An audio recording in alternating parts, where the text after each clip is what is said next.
So నేను ఎప్పుడైతే food ఇండస్ట్రీని ఎంచుకున్నప్పుడు నా బిజినెస్ ఫుడ్ ఇండస్ట్రీ కావాలనుకున్నప్పుడు ఫాదర్ అయినా సరే, మదర్ అయినా సరే, అన్న అయినా సరే, ఎవరైనా సరే, మా రిలేటివ్స్ ఎవరైనా సరే చెప్పేది వద్దు అనే మాట. ఎందుకంటే మనం కొత్తగా ఎంచుకుంటున్న బిజినెస్ కాబట్టి. కానీ end of the day support చేయాల్సింది కూడా వాళ్ళే. సో ఇప్పటి వరకు అయితే నన్ను సపోర్ట్ చేసుకుంటూనే వచ్చారు. కానీ ఎవరైతే నా అనుకున్న వాళ్ళు ఎవరైతే ఉన్నారో వాళ్ళు ఎప్పుడు డిమోటివేట్ చేస్తూనే ఉన్నారు, చేశారు. మీ వల్ల ఏమైతుంది రా అని కూడా అని చెప్పేసి అన్నారు. సో వాళ్ళ కోసమే ఏదో ఒక రోజు నేను బాధపడ్డ సన్నివేశంలో నా కోసం మా వైఫ్ రాసిన ఒక కోట్ ఏతుందో చాలా నన్ను మోటివేట్ చేసింది. ఆ మోటివేట్ కారణమే ఇప్పుడు 2 years తర్వాత నా సెకండ్ యానివర్సరీ ఇంకా నడుస్తుంది. ఇంకెన్నెన్నో యానివర్సరీ జరుపుకోవాలి. సో ఆ కోట్ ఒక్కసారి మీకోసం. గడియారం గతి తప్పిన కాలం ఆగిపోదు.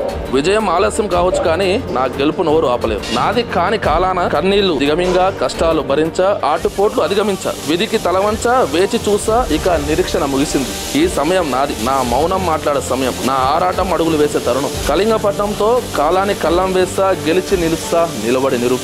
నా కళను హేళన చేసిన వారి కళ్ళు తెరిపిస్తా, వెంట నిలబడి నడిచిన వారి కన్నీళ్లు తుడుస్తా. ఇట్లు మీ నవీన్ రెడ్డి.